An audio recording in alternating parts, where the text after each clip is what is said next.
Bom dia, boa tarde, boa noite, aluno e aluna do CPV UEL. Sejam bem-vindos a mais uma aula de História do Brasil. Sou o professor Vinícius e hoje nós vamos finalizar o conteúdo das nossas apostilas falando sobre os governos de FHC até Lula, na nossa aula 26 sobre a nova república.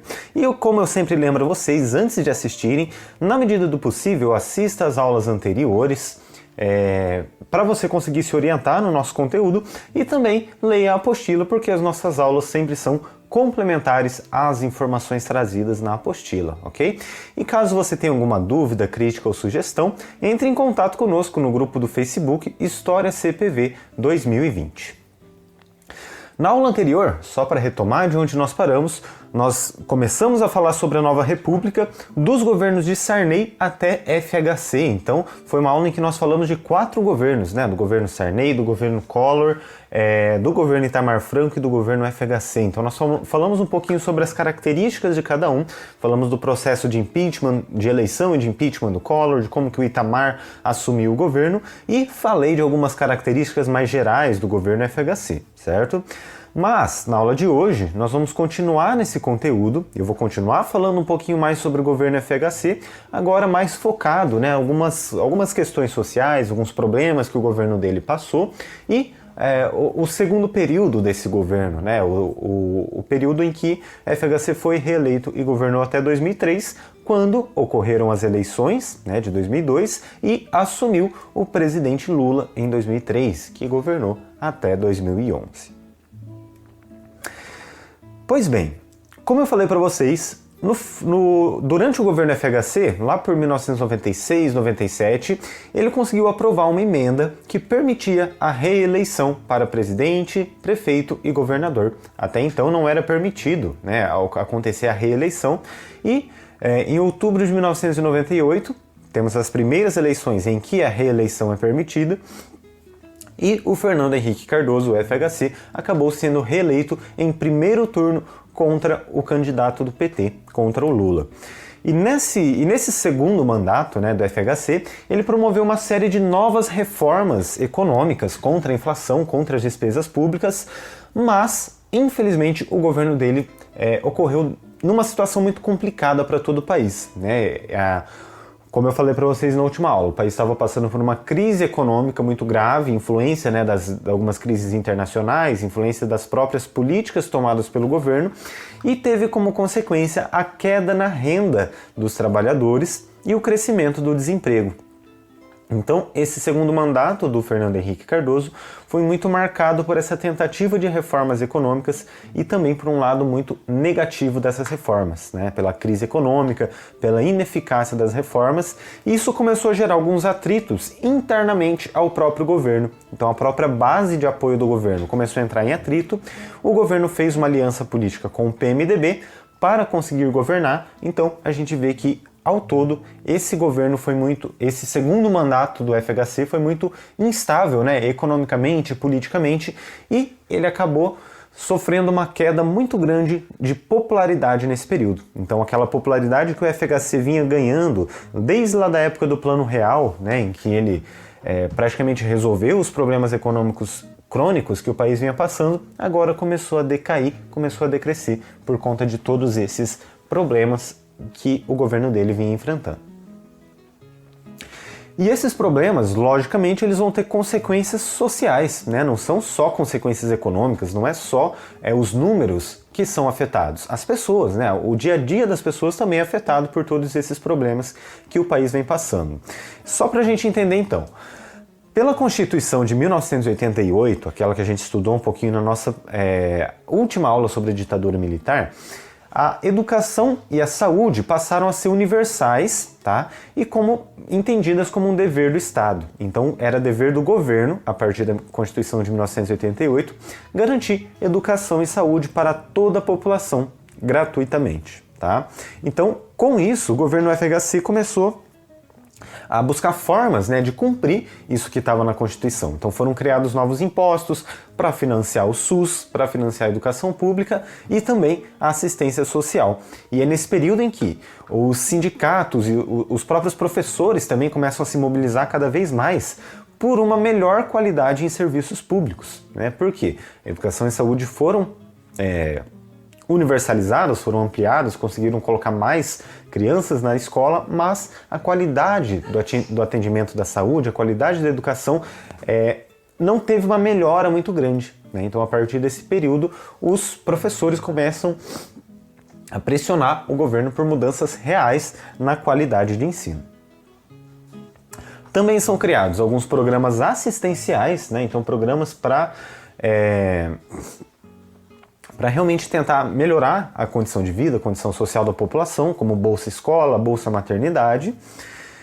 E é um período que é marcado pela chamada crise das metrópoles, né? A partir principalmente da década de 1990, o desemprego e a violência urbana começam a crescer muito dentro das grandes cidades, dentro principalmente de São Paulo e do Rio de Janeiro. Isso é causado, né, principalmente pela informalidade do mercado de trabalho, pelo baixo crescimento econômico. Então, tudo isso contribui para aumentar o desemprego, para aumentar a violência urbana. Então, é um período em que o Brasil passa por um crescimento muito grande do crime organizado, da corrupção policial, dos crimes violentos, né? Então, todas essas situações associadas aí ao narcotráfico, ao contrabando de armas, é um período em que a violência urbana ela se torna um dos principais problemas do Brasil, a partir da década de 1990. E não só, né, na cidade que os efeitos da crise econômica vão se reproduzir. No campo, né, na questão agrária, esses efeitos vão ser sentidos também. Então, é um período em que ocorrem vários conflitos entre movimentos a favor da reforma agrária, então o Movimento dos Trabalhadores Rurais Sem Terra, ou MST, como a gente conhece, contra a União Democrática Ruralista, UDR, né? Essa UDR era uma espécie de organização que juntava aquelas pessoas, os grandes proprietários de terra, as pessoas que eram realmente contrárias, né, a uma política de reforma agrária, e os conflitos entre esses dois grupos se tornaram cada vez mais frequentes, até com casos mais graves de violência, né, de crimes, de massacres, como a gente vai falar aqui um pouquinho sobre. Então foi um período em que aumentaram muito as ocupações de terras, né, aquele ato que esses movimentos a favor da reforma agrária fazem de ver uma terra improdutiva e ir lá e ocupar essa terra para forçar a reforma agrária. Então o governo se viu ali numa necessidade de criar diversos assentamentos para acomodar essas famílias e para tentar conter esses conflitos, essa violência no campo. Apesar disso, infelizmente, ainda ocorre durante o governo FHC um dos eventos mais tristes, né, em toda essa situação aí da questão agrária, que foi o massacre de Eldorado dos Carajás, em 1996. Nesse evento, um grupo de camponeses que estava ocupando uma fazenda foi assassinado pelas forças policiais, né, num massacre mesmo, porque os camponeses estavam até desarmados e eles foram assassinados por esses policiais. Então, em resumo, apesar de todas as reformas, apesar de todas as tentativas, né, de melhoria nas condições políticas e econômicas do país, o governo FHC foi marcado, né, por essas crises econômicas, por essas crises sociais, que resultou em muita violência no campo, né, como algumas imagens aqui do massacre, né, de Eldorado dos Carajás, pelas lutas ali do Sem Terra, e também pela pobreza e pela violência urbana. É um período em que as favelas crescem muito, que a criminalidade cresce muito no interior das favelas. É um período em que as forças de segurança, né, as polícias, o exército, são utilizados com cada vez mais frequência para ocuparem essas favelas, essas comunidades, né, e tentar conter a violência. Então, apesar de todas as reformas, apesar de todas as tentativas de melhoria econômica, o país ainda está enfrentando uma situação muito grave de crise social e de violência. Até que chegam as eleições de 2002 e, como o FHC não pode mais se lançar à reeleição, né, dessa vez o Lula, ele chega às eleições de 2002 com uma popularidade muito em alta, né? Isso tanto ajudado ali pela própria impopularidade do Fernando Henrique Cardoso, mas o Lula ele chega nessas eleições com a popularidade muito em alta, enfrenta o José Serra do PSDB e acaba vencendo no segundo turno, né? O Lula, é bom a gente entender, desde 1988, né, quando retornaram as eleições para presidente no Brasil, ele disputou todas as eleições presidenciais. Então ele disputou em 89, em 94, em 98 e em 2002 também até vencer, certo? Então isso mostra, né, que o Lula ele vinha cada vez mais crescendo, cada vez mais se projetando no cenário nacional. O próprio PT, né, o próprio Partido dos Trabalhadores, o partido do Lula, acabou crescendo bastante em todo esse período. Então, desde 1988, o PT ele cresceu muito em eleições estaduais, municipais, elegeu prefeitos, elegeu governadores, deputados e senadores e construiu uma imagem de partido ético, né, de partido que estava ali para levar a ética para a política, que estava ali para realmente promover uma mudança na forma como a política era feita no país. Em 2002, o Lula ele apostou num discurso mais reformista, né? Num discurso que fala assim, a gente não vai promover alterações muito radicais, muito grandes no país, a gente vai fazer reformas, né, para melhorar as condições de vida de todo mundo. Então foi a partir desse discurso que o Lula acabou conquistando o apoio das classes médias e a tolerância das elites. A gente já falou nas aulas anteriores que grande parte das classes médias, grande parte das elites rejeitava Lula porque achavam que ele era um candidato muito identificado à esquerda, um candidato que ia trazer o comunismo, trazer o socialismo ao Brasil. E em 2002 o Lula muda de discurso. Ele fala, eu não vou fazer nada disso, eu estou aqui para conciliar os interesses de todo mundo, e com isso ele acaba vencendo as eleições e se tornando presidente. Aí, só para a gente ver algumas imagens, né, das eleições de 2002, os principais candidatos aqui já são algumas figuras conhecidas até os dias de hoje, né? Temos o Lula, o José Serra, o Ciro Gomes e o Garotinho. Mas quem acabou levando a melhor mesmo nessa disputa foi o Lula, que acabou sendo eleito em segundo turno contra o José Serra. Pois bem, começa o governo Lula. A economia do governo Lula foi marcada no primeiro mandato por focar, né, na estabilização econômica do país, com todos aqueles problemas que já vinham desde o governo FHC, desde aquelas crises, né, no real, as crises internacionais. Desde o primeiro mandato, a política econômica do governo Lula se focou na estabilização, né? Então foram promovidos alguns ajustes fiscais e monetários, então correções na arrecadação de impostos, correções na moeda, para tentar controlar a inflação, que era o maior problema do que o Brasil vinha passando naquele momento.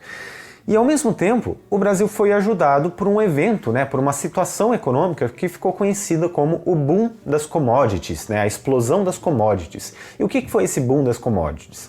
As commodities, só para a gente relembrar, depois eu vou referenciar lá nos materiais complementares, uma discussãozinha que a gente teve num interdebate, há uns tempos atrás, que vocês vão poder acompanhar melhor, mas as commodities são esses produtos agrícolas, são produtos minerais, né, que conseguem um preço muito alto quando são vendidos para o exterior, né, e a partir do primeiro ano do governo Lula, a partir de 2003, depois de 2004, houve um aumento muito grande dos preços dos produtos agrícolas e dos produtos minerais no exterior, que foi causado principalmente pelo crescimento da China, né? A gente sabe que a China, aí, nessas últimas 2 décadas, foi um dos países que mais cresceu no mundo, né? Cuja economia mais cresceu, e a China se tornou um grande comprador de produtos agrícolas e minerais do Brasil. Então o Brasil começou a ver as suas exportações aumentarem cada vez mais, né? Então, se as exportações aumentam, a renda do país também aumenta e a dívida externa do Brasil acabou superada, né? Isso teve algumas consequências sociais também. Começou a surgir no Brasil uma nova classe média. Então, aquelas camadas mais pobres da população, elas começaram a ter a sua situação de vida melhorada, né? Começaram a ter uma ascensão social. Isso causado principalmente por conta dos aumentos reais no salário mínimo e no maior número de empregos formais. Tá? Só para a gente entender esses dois termos, aumento real no salário mínimo é quando o salário mínimo sobe acima da inflação. E ter mais empregos formais é simplesmente ter mais vagas de trabalho com carteira assinada. Além disso, os próprios programas de transferência de renda e de crédito, como a gente vai ver um pouquinho ainda mais para frente, não vou explicar eles agora, acabaram contribuindo para essa melhoria de renda das camadas mais pobres da população. Então isso acabou melhorando a situação social dessa camada e intensificando o consumo interno.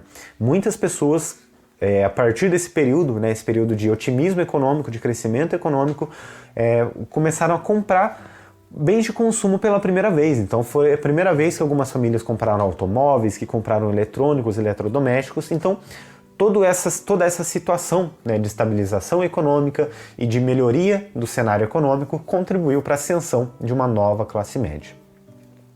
E é com isso que, no segundo mandato, o governo Lula apostou no que ele chamou de um novo modelo de desenvolvimento para o país. Esse novo modelo ele foi baseado em parcerias com algumas empresas privadas e investimentos do Estado em obras de infraestrutura, tá? Então, são aquelas grandes obras que mobilizam muitos recursos, né?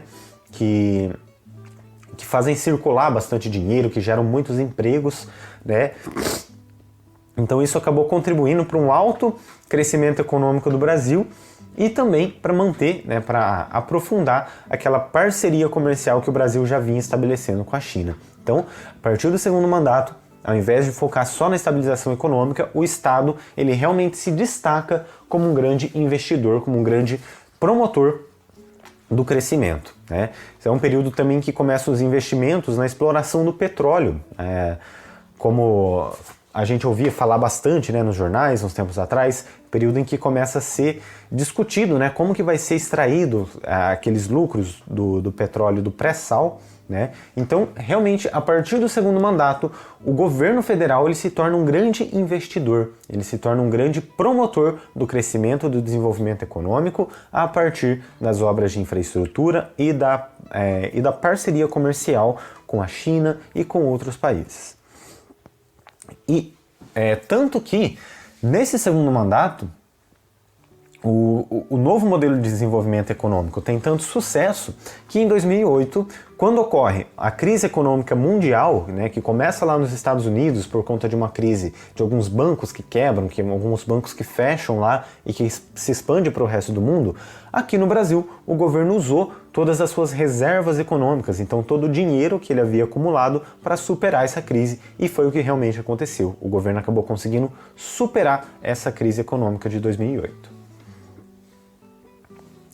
Consequentemente, quando há crescimento econômico, ocorre uma maior arrecadação do governo, né? O governo consegue arrecadar mais dinheiro, o governo consegue cobrar mais impostos e, consequentemente, ele vai ter mais capacidade de investir em educação e em programas sociais. Então, um dos símbolos desse período, né, do governo Lula foi a criação do Bolsa Família, que na verdade foi uma unificação e a ampliação de programas de transferência de renda que já aconteciam anteriormente, né? Lembra que eu falei que o governo Fernando Henrique Cardoso ele criou algumas séries de Bolsa Escola, Bolsa Maternidade. O Lula veio e unificou todos esses programas em um só, né? O programa Bolsa Família, e ampliou. Então mais pessoas, mais famílias passaram a ter acesso a essa renda transferida pelo Bolsa Família. E, sem contar, né, uma série de investimentos sociais que o governo promove nesse período, como a compra de terras para a reforma agrária, os financiamentos à casa própria, aquele programa muito conhecido, né, do Minha Casa Minha Vida, e o financiamento dos estudos universitários, como o ProUni e as cotas universitárias. Então, tendo mais dinheiro em caixa, tendo mais dinheiro disponível, o governo realmente se esforçou, né, e investiu em políticas sociais que foram muito efetivas, muito eficazes para reduzir a pobreza, para melhorar essa situação social do país. Então, em resumo, o período Lula, né, como um todo, foi um período muito marcado pelo crescimento econômico e pelo desenvolvimento social. Então, algumas revistas estrangeiras aí até fizeram vários elogios a essas políticas do Lula, né, falando, o Brasil finalmente está decolando, né, o Lula tendo cada vez mais popularidade entre o povo, e muitas famílias que antes eram muito marcadas, né, sofriam muito com a situação de pobreza, agora estavam tendo a possibilidade de ascensão social, a possibilidade de melhora nas suas condições de vida. No campo da política externa, né, então na relação do Lula com os outros países, ele investiu bastante em mostrar para o resto do mundo essa imagem do Brasil como um Estado desenvolvimentista, como uma nação potente, né? Então ele investe em aproximação e parcerias com países em desenvolvimento. Como a gente pode lembrar, houve muita aproximação com aqueles chamados países emergentes, né? Como a Índia, a China, África do Sul. Então o Brasil realmente se esforça para manter uma parceria mais próxima com esses países que estão numa situação mais ou menos parecida com a dele, né? Isso sem se afastar das grandes potências. Então, como a gente vê aqui na foto, apesar do Lula ter uma boa relação com Obama, né, o presidente dos Estados Unidos na época, também tinha uma boa relação com Hugo Chávez, que era o presidente da Venezuela até então. Então, é um governo que intensifica as relações com a América do Sul e com outros governos progressistas e que tem uma liderança muito destacada em questões ambientais e climáticas, né? Então, o Brasil ele realmente se projeta para o resto do mundo como um país em desenvolvimento e um país potente, né? Um país que tem capacidade de conduzir as questões ambientais e conduzir os debates climáticos. Apesar disso, apesar de todo esse otimismo, apesar de toda essa situação de crescimento econômico, de desenvolvimento social, de destaque internacional, o governo Lula também é abalado por uma série de crises e escândalos de corrupção. O mais famoso deles, não sei se vocês já ouviram falar, foi o escândalo do Mensalão, que aconteceu em 2004. O escândalo do Mensalão, só para explicar rapidinho, ele foi basicamente um esquema de suborno de deputados do Congresso para aprovação de projetos do governo. Então, se descobriu que membros do alto escalão do governo, né, como ministros, como pessoas muito ligadas a Lula, estavam subornando deputados para que esses deputados votassem a favor de projetos do governo. Então, quando estourou esse escândalo aí, gerou uma crise muito grave dentro do governo, né, porque ele estava praticamente comprando votos dos deputados, e o governo reagiu, afastando todas as pessoas envolvidas, promovendo investigações e acabou conseguindo se segurar ali no poder. Mas, como consequência, o governo Lula acabou perdendo grande parte do apoio da classe média, né? A classe média que reforça muito esse discurso anticorrupção, né, acabou se afastando do governo Lula porque viu que aquela imagem do partido ético, como eu falei para vocês um pouquinho antes, aquela imagem do partido ético ela não estava sendo mantida dentro do governo Lula. Então, essas denúncias de corrupção, como um todo, elas abalam a confiança na classe política. Mas, ao mesmo tempo, elas também têm um caráter positivo. Elas aumentam o poder investigativo e punitivo daquelas instâncias, né, que são responsáveis por fiscalizar e por vigiar os esquemas de corrupção aqui no Brasil. Então, apesar, né, de aparecerem todas essas crises e escândalos, o ponto positivo que a gente poderia dizer é que esses escândalos eles podem ser investigados, eles são investigados com cada vez mais frequências e os culpados acabaram sendo levados até a cadeia. E finalmente, né, o governo Lula termina no ano de 2010, ocorrem as eleições de 2010 e chega o problema da sucessão, né? Quem que vai suceder o Lula depois de todo esse período? Então, a partir do segundo mandato, o Lula começa a investir numa ampliação da sua base de apoio no Congresso e em uma aliança com o PMDB. Então é um governo que já está ali um pouco abalado por conta daqueles problemas de corrupção, por um afastamento da classe média. Então o Lula começa a formar uma aliança eleitoral para conseguir eleger um sucessor ou uma sucessora. E é o que acontece nas eleições de 2010, quando a candidatura de Dilma Rousseff, do PT, tendo Michel Temer, do PMDB, como vice, acaba vencendo novamente o José Serra, do PSDB, certo? Então, é a partir dessa aliança com o PMDB que o Lula consegue fazer uma grande aliança eleitoral e consegue eleger a Dilma Rousseff para a sua sucessão. E os governos de Dilma, né, nós não vamos acabar não falando muito sobre nessa aula, já tem um conteúdo aí na apostila, e por ser um conteúdo mais recente também, a gente precisaria de mais tempo, né, de mais profundidade para falar sobre tudo. Mas, como está na memória da maioria de vocês, é um governo muito marcado pelas crises econômicas e pelas crises políticas, né? Então, é um período aí em que o PT começa a ver um declínio no seu poder político e é marcado por muitas investigações contra a corrupção, principalmente por meio da Operação Lava Jato, né? Então a gente sabe o desfecho, a gente já sabe como que aconteceu o desfecho desse governo, né? Teve um processo de impeachment em 2016 que tirou Dilma do poder, colocou Michel Temer, que governou até 2018, quando foi eleito Bolsonaro, que é o governo de agora, né? Então, tudo isso nos leva a refletir se o processo de impeachment, né, que acontece ali em 2016, será que ele foi uma transição para um novo período histórico da história do Brasil? Como os períodos que a gente falou, período da República Democrática, período da ditadura militar e nova república. Será que agora nós estamos entrando em um novo período? Isso só o tempo pode nos dizer, né? Então, só para a gente entender, nos governos Dilma aí, a gente pode ver o auge e o declínio dos anos do PT, dos anos de domínio do PT no poder. E para a gente não ficar só no conteúdo dessa aula, algumas coisinhas a gente pode refletir sobre ela, né? A gente pode refletir sobre as continuidades e rupturas entre os governos de Fernando Henrique Cardoso e de Lula, né? Então, o que realmente mudou de um governo para o outro e o que ficou igual, né? Então, algo que a gente pode parar para pensar em um pouquinho, as relações entre desenvolvimento econômico e social, né? Então, qual a relação que existe entre o desenvolvimento da economia e o desenvolvimento de aspectos sociais em toda a sociedade? E, finalmente, quais foram os legados de Lula nesses 8 anos em que ele ficou no poder? Houveram mais legados positivos ou mais legados negativos? Então, são todas questões que não podem ser respondidas de imediato, né? Mas que a gente pode levar para refletir com base no que nós vimos nessa aula. E por hoje nós vamos ficando por aqui. Como nós encerramos o conteúdo da nossa apostila na aula de hoje, para a próxima aula eu vou trazer um conteúdo extra para vocês, que por enquanto eu não vou revelar qual é, mas que eu recomendo muito que vocês assistam, tá? Porque vai ser um conteúdo aí um pouquinho mais diferente, certo? E eu gostaria de lembrar vocês, confiram os materiais complementares em PDF, resolvam os exercícios e, como nós acabamos todo esse ciclo, né, de aulas de história do Brasil, não saiam daí, mais uma vez, sem ouvir a nossa música de encerramento. Hoje, promovi aí a terceira aparição da Elza Soares, né, nas nossas músicas de encerramento, dessa vez cantando País do Sonho. Então, fiquem agora com Elza Soares e até mais, e até semana que vem.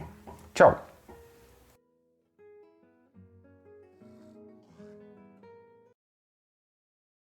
Eu preciso encontrar um país onde a saúde não esteja doente e eficiente, uma educação que possa formar cidadãos realmente. Eu preciso encontrar um país onde a corrupção não seja um hobby, que não tenha injustiça, porém a justiça não ouse condenar só negros e pobres. Eu preciso encontrar um país onde ninguém enriqueça em nome da fé e o prazer verdadeiro do craque seja fazer gols como Garrincha. Obrigada, mané. Eu preciso encontrar um país onde tenha respeito com austero pudor. Qualquer pessoa em pleno direito diga adeus preconceito de raça e de cor. Eu preciso encontrar um país onde ser solidário seja um ato gentil. Eu prometo que vou encontrar, e esse país vai chamar-se Brasil.